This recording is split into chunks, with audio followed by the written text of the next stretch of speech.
சுவர்க்கத்தில் அல்லாஹு தஆலா அவனை ஈமான் கொண்டு அவன் அனுப்பிய தூதர்களை நம்பி இந்த சுவர்க்கத்தின் மீது விசுவாசம் கொண்டு தூதர்கள் காட்டிய முறையில் நடந்தவர்களுக்கு எல்லா விதமான இன்பங்களையும் வைத்திருக்கிறான்.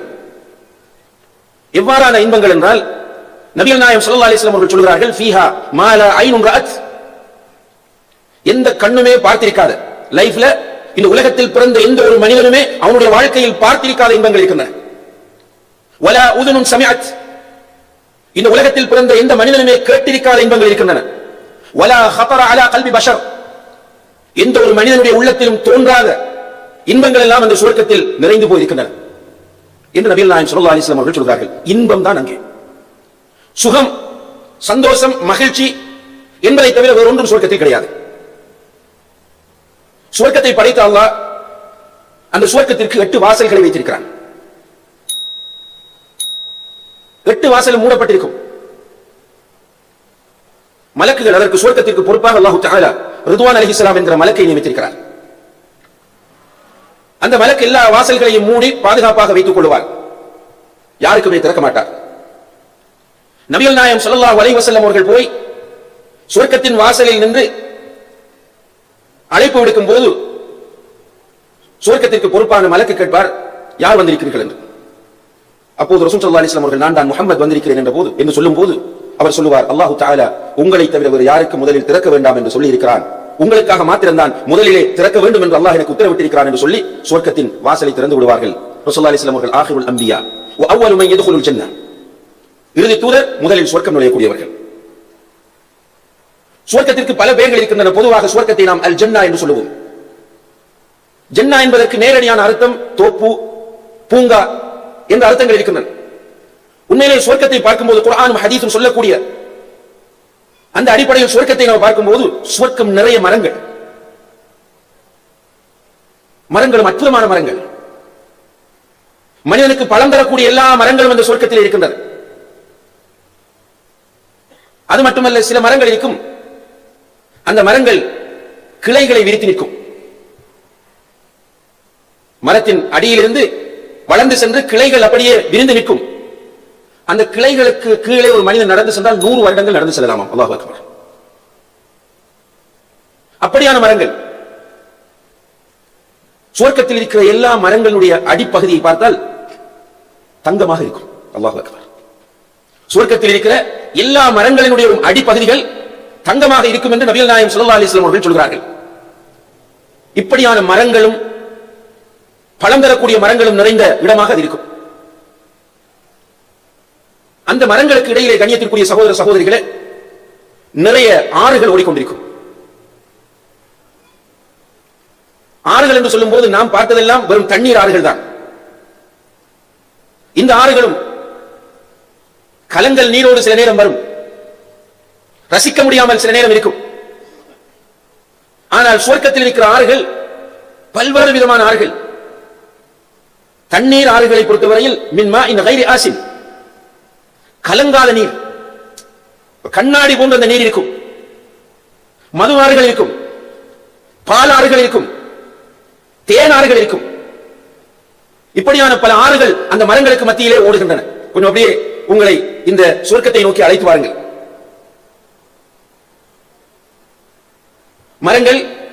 மரங்களுக்கு மத்தியிலே ஆறுகள், அதற்குள் அற்புதமான வீடுகளும் மாளிகைகளும். அந்த வீடுகளும் மாளிகைகளும் எப்படி இருக்கும் என்றால், சில வீடுகள், சில மாளிகைகள் வெறுமனே தங்கத்தால் மாத்திரம் கட்டப்பட்டிருக்கும். லா ஹவ்ல வலா குவத்த இல்லா பில்லாஹ். வெறும் தங்கம், பியூர் தங்கம், ஃபுல் அண்ட் ஃபுல் தங்கம். இன்னும் சில மாளிகைகளை பார்த்தால் முழுக்க முழுக்க வெள்ளி. சில மாளிகைகள் வெள்ளியும் தங்கமும் கலந்து கட்டப்பட்டிருக்கும். சிமெண்ட் மட்டுமல்ல, நம்ம என்ன சொல்றது, கற்கள். லபினத்தும் மின் தஹப் லபினத்தும் மின் ஃபித்தா. லபினா நம்ம செங்கல் என்று சொல்லுவோமே, அதுபோல இருக்கும் வெள்ளி, தங்கம். இவ்வாறு கட்டப்பட்ட மாளிகைகளுக்குரிய பிளாஸ்டரிங் கஸ்தூரிகளாக இருக்கும். நான் சொல்ற எதுவுமே கற்பனை அல்ல, முழுக்க ஹதீஸிலும் குர்ஆனிலும் கூறப்பட்டவை. அப்ப பூச்சி கஸ்தூரியால் பூசப்பட்டிருக்கும். அந்த கஸ்தூரினுடைய தன்மை என்னவென்றால் ஏர் ஃப்ரெஷ்னர் தேவையில்லை. அது போக போக நறுமணம் வீசிக்கொண்டே இருக்கும். அந்த சுவர்களில் பூசப்பட்டிருக்கிற பிளாஸ்டரிங், அந்த பூச்சி கஸ்தூரியால் பூசப்பட்டிருக்கும், அது நறுமணம் வீசிக்கொண்டே இருக்கும். அந்த மாளிகைகளின் உள்ளே போனால் டைல்ஸ்கள் முத்து மரகதங்களால் போடப்பட்டிருக்கும். அல்லாஹ் அக்பர். இவ்வாறான மாளிகைகள், அந்த மாளிகைக்குள் இருக்கக்கூடிய பெட்ரூம் செட்டுகள், குர்ஆனில் அல்லாஹ் தஆலா சொல்கிறான், ஃபீஹா சுருரும் மர்ஃபூஆ, உயர்ந்த கட்டில்கள் அங்கே இருக்கும். வனமாரிகு மஸ்ஃபூஃபா, அந்த கட்டில்களில் அணி அணியாக தலையணைகள் போடப்பட்டிருக்கும். வஸராபியு மப்சூஸா, முத்து மரகதம், அதுக்கு மேல விரிப்புகள். பெட்ரூம் செட்டை பற்றி அல்லாஹ் குர்ஆனில் சொல்கிறான். கிச்சனிலே பயன்படுத்தக்கூடிய பாத்திரங்களை பற்றி அல்லாஹ் தஆலா, அல்லாஹ்வுடைய தூதர் சொல்கிறார்கள். தங்க தட்டுக்கள், வெள்ளி தட்டுக்கள். சகோதரிகளே, வெள்ளி தட்டுனால் நமக்கு இப்போது ஒரு வெள்ளி தான் தெரியும். சுவர்க்கத்தில் இருக்கிற வெள்ளி தட்டுகள் எப்படி இருக்கும் தெரியுமா? வெள்ளி ஆனால் கண்ணாடி. யா அல்லாஹ், வெள்ளி ஆனால் கிளாஸ். அதான் ரசூலுல்லாஹி ஸல்லல்லாஹு அலைஹி வஸல்லம் இந்த கண்ணுமே பார்த்திருக்காத அற்புதமான இன்பங்கள் அந்த சுவர்க்கத்திலே இருக்கும். வெளியிலே அல் கௌசர் என்ற ஒரு ஆறு இருக்கும். அதுபோன்று ஏனைய நான் ஏற்கனவே குறிப்பிட்ட நிறைய ஆறுகள். அதற்கு பக்கத்திலே அழகிய மரங்கள், அந்த மரங்களின் கிளைகள் விரிந்திருக்கும். அதற்கு கீழே பெஞ்சுகள் இருக்கும். அந்த ஆறுகளில் இருந்து செல்லக்கூடிய பானங்களை அருந்துவதற்காக வெள்ளி தங்க கிண்ணங்கள் நிறைந்து போயிருக்கும்.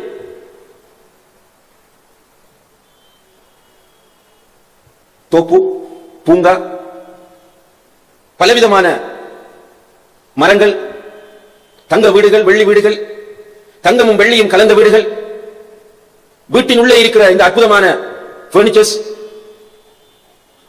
ஆற்றோரங்களில் இருக்கிற அந்த கிண்ணங்கள், இவைகளை எல்லாம் தாண்டி சுவர்க்கத்திலே அல்லாஹு தஆலா சந்தைகளையும் அமைத்திருக்கிறான். அல்லாஹ் அக்பர். சுவர்க்கத்தில் சந்தைகள் இருக்கின்றன. இந்த சுவர்க்கத்தை அல்லாஹ் தன்னுடைய நல்லடியார்களுக்கு தயார் செய்து வைத்திருக்கிறார். ரசூல் ஸல்லல்லாஹு அலைஹி வஸல்லம் அவர்கள் சொல்கிறார்கள், இந்த சுவர்க்கத்திற்குள் முதலாவது நுழையக்கூடிய குழு எப்படி இருப்பார்கள் என்றால், முழு நிலவு போன்று பிரகாசமாக இருப்பார்கள். சுவர்க்கத்திற்குள் நுழையக்கூடிய முதலாவது பேட்ச் முழு நிலவு போன்று இருப்பார்கள் என்றால் என்ன அர்த்தம்? எல்லோரும் அழகாக மாறிவிடுவார்கள். சுவர்க்கத்திற்குள் நுழையக்கூடிய அனைவரும் மிக அழகிய தோற்றத்தில் இருப்பார்கள், அழகின் சிகரத்தில் இருப்பார்கள். அவர்கள் சுவர்க்கத்திற்குள் நுழையும் போது மலக்குகள் அவர்களை வாழ்த்து சொல்லி வரவேற்பார்கள். சலாம் கூறி வாழ்த்து சொல்லி மலக்குகள் அவர்களை வரவேற்பார்கள். அவருக்கு என்று ஒதுக்கப்பட்ட மாளிகைகளுக்குள் அவர்கள் போய் சேருவார்கள். அல்லாஹ் ரிசர்வ் பண்ணி வச்சிருப்பார். அந்த மாளிகைகளுக்குள் அவர்கள் போவார்கள். அதிலே ஆண்களுக்கு 2 மனைவியர்கள் கொடுக்கப்படுவார்கள். அந்த பெண்கள் குர்ஆன் அவர்களை ஹூருன் ஐன், காசிராத்து தர்ஃப் என்றெல்லாம் வர்ணிக்கிறது. ரசூல் ஸல்லல்லாஹு அலைஹி வஸல்லம் அவர்கள் அந்த பெண்களை பற்றி மிக தெளிவாகவும் விலாவாரியாகவும் சொன்னார்கள். எப்படி அவர்கள் அழகு என்று சொன்னால், சுவர்க்கத்திலே ஒரு முஃமினுக்கு கொடுக்கப்படுகிற அந்த ஹூருன் ஐன் என்ற பெண் எந்த அளவு அழகு என்று சொன்னால், சுவர்க்கத்தில் இருந்து அவள் பூமியை எட்டி பார்த்தால் அப்படி பூமி ஃபிளாஷ் பண்ணுமா. அல்லாஹ் அக்பர். பூமி அப்படியே பிரகாசித்து விடும். அந்த பெண் அணிந்திருக்கிற முந்தானை அல்லாஹ்வுடைய தூதர் சொல்கிறார்கள், உலகத்தில் உள்ள அனைத்தையும் விட சிறந்தது. அந்த பெண்களுடைய உடல் அமைப்பை பற்றி குர்ஆன் சொல்கிறது. ரசூல் ஸல்லல்லாஹு அலைஹி வஸல்லம் அவர்கள் சொல்கிறார்கள், அந்த பெண்கள் எப்படி இருப்பார்கள் என்றால், அழகின் உச்சகட்டத்தில் இருப்பார்கள். அதை போன்ற ஒரு அழகை இந்த உலகத்தில் நீங்கள் பார்த்திருக்கவே மாட்டீர்கள். உங்களால் கற்பனை கூட பண்ண முடியாத அளவுக்கு மிக அழகிகள் தான் உங்களுக்கு மனைவியர்களாக அந்த சுவர்க்கத்தில் இருக்கிறார்கள். அவர்களுடைய உடல் எப்படி இருக்கும் என்றால், அவருடைய கையை நீங்கள் பார்த்தால் கையுடைய வெண்மை, உள்ளே இருக்கிற எலும்பும் உங்களுக்கு தெரியும். அந்த எலும்புக்குள்ளே இருக்கிற மச்சையும் கூட உங்களுக்கு தெரியக்கூடிய அளவுக்கு அழகிகள் அவர்கள். இதே போன்று பெண்களுக்கும் கிடைக்கிற ஆண்களும் அழகாகவே இருப்பார்கள். என்ற சுவர்க்கத்திற்கு போகக்கூடிய எல்லோருமே அழகுதான். சுவர்க்கம் என்பது அனுபவிப்பதுதான். சுவர்க்கத்தில் சூரிய உஷ்ணம் கிடையாது, சூரியன் கிடையாது. சுவர்க்கம் முழுக்க முழுக்க இன்பம் அனுபவிக்கிற இடமாக ஆக்கப்பட்டிருக்கிறது. இன்பம் அனுபவிப்பது என்றால் அல்லாஹு தஆலா அவனுக்கு இன்பத்தை அனுபவிப்பதற்குரிய முழு ஏற்பாடையும் செய்கிறான். உள்ளே நுழையும் போது அவனுக்கு வயது 33. சுவர்க்கத்திற்குள் நுழையக்கூடிய எல்லோருக்கும் வயது 33. முகத்தில் தாடி இருக்காது, உடம்பில் உரோமங்கள் இருக்காது. எல்லாம் அனுபவிப்பதற்குரிய செட்டப். அல்லாஹு தஆலா உள்ளே போகும்போதே சொல்லுவான், நன்றாக நீங்கள் அனுபவியுங்கள். இந்த சுவர்க்கத்தில் உங்களுக்கு மௌத்து கிடையாது. மரணத்தை சுவர்க்கத்திற்கும் நரகத்திற்கும் இடையில் மலக்குகள் ஒரு ஆட்டு வடிவில் கொண்டு வந்து அறுத்து விடுவார்கள்.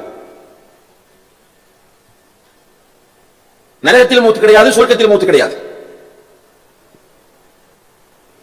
சுவர்க்கத்தில் அந்த மனைவி அனுபவிக்க வேண்டும், எனி டைம் அந்த மனைவி ரெடியாக இருக்க வேண்டும் என்பதற்காக இயற்கை உபாதைகள் எதுவுமே கிடையாது. ரசூலுல்லாஹி ஸல்லல்லாஹு அலைஹி வஸல்லம் அவர்கள் சொன்னவை நான் சொல்லக்கூடிய அனைத்தும். அவர்கள் சிறுநீர் கழிக்க வேண்டும், டாய்லெட் போக வேண்டும், எந்த பிரச்சனை கிடையாது. மாதவிடாய் கிடையாது, சளிகள் உற்பத்தியாகுவது கிடையாது, நோய்கள் ஏற்படுவது கிடையாது.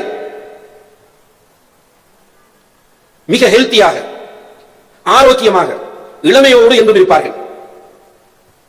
இந்த உலகத்தில் ஒரு மனிதன் ஒரு பெண்ணை திருமணம் முடிப்பதற்காக வேண்டி போய் பெண் பார்ப்பான். அப்போது அந்த பெண் அவனுக்கு பிடித்து விட்டால் அவளை விட அழகி அவனுக்கு யாருமே இருக்க மாட்டார்கள். அவள் தான் எல்லாம் என்று ஆகிவிடும். திருமணம் முடித்து ஒரு 3-4 மாதங்கள் போகும்போதே கொஞ்சம் கொஞ்சமாக அவனுக்கு போர் அடிக்க ஆரம்பிக்கும். இயற்கையாகவும் அந்த பெண் ஒரு குறிப்பிட்ட காலத்தை அடையும் போது அவர்களுடைய அந்த கட்டுடல் குறைந்து, அழகு குறைந்து, அவர்கள் இவனுக்கு பெரிய அளவுக்கு விருப்பமானவர்களாக ஆகுவதில்லை. ஆணுடைய நிலைமையும் அப்படித்தான். வயசு போக எல்லாமே குறைந்து கொண்டு வரும். சுவர்க்கத்தில் நுழையக்கூடியவர்கள் 33 வயதை உடையவர்கள். முதல் குரூப் சந்திரனை போன்று பிரகாசமாக இருப்பார்கள். அவர்கள் மனைவியோடு என்ஜாய் பண்ணுவார்கள். எந்த நேரமும் அந்த மாளிகையில், அது தங்க மாளிகையாக இருந்தாலும், உயர்ந்த பெட்டாக இருந்தாலும், சொகுசான இடமாக இருந்தாலும், இந்த நேரமும் அந்த இடத்திலே உட்கார்ந்து இருப்பது போர் அடிக்கும் அல்லவா? எனவே சந்தைக்கு செல்வோம் என்று சந்தைக்கு போய் அவன் பர்ச்சேஸ் பண்ணும் போது சந்தையிலே ஒரு காற்றடிக்கும். அந்த காற்று அவனை தடவி கொண்டு செல்லும். அவன் பொருட்களை வாங்கிக் கொண்டு வீட்டுக்கு வருவான்.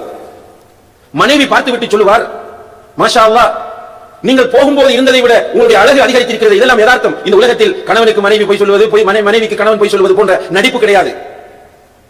உண்மையாகவே இவனுடைய அழகை பார்த்து மனைவி பிரமித்து போகிறாள். இவன் பார்க்கிறான், வீட்டில் இருந்த மனைவி அவளும் மிக அழகாக மாறி இருக்கிறாள். போக போக அழகு கூடிக்கொண்டே இருக்கும். 2 பேருமாக சுற்றுவோம் என்று வெளியே வருவார்கள். ஆற்றங்கரை ஓரத்திற்கு செல்வார்கள். பெஞ்சுகளிலே உட்காருவார்கள். மனைவியுடைய மடியிலே கணவன் தூங்குவான்.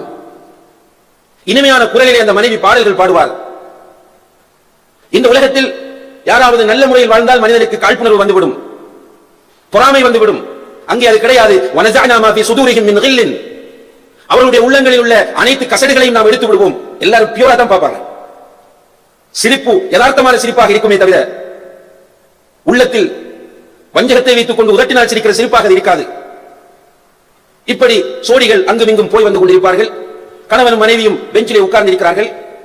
அங்கே அவர்கள் உட்கார்ந்திருக்கும் போது அந்த சீன்ஸ், அங்கிருக்கிற அந்த காட்சிகள், அதை அனுபவித்துக் கொண்டு மனைவியுடைய பாடலை இனிமையான குரலில் அவன் கேட்டுக் கொண்டிருக்கும் போது பறவைகள் பறந்து செல்லும்.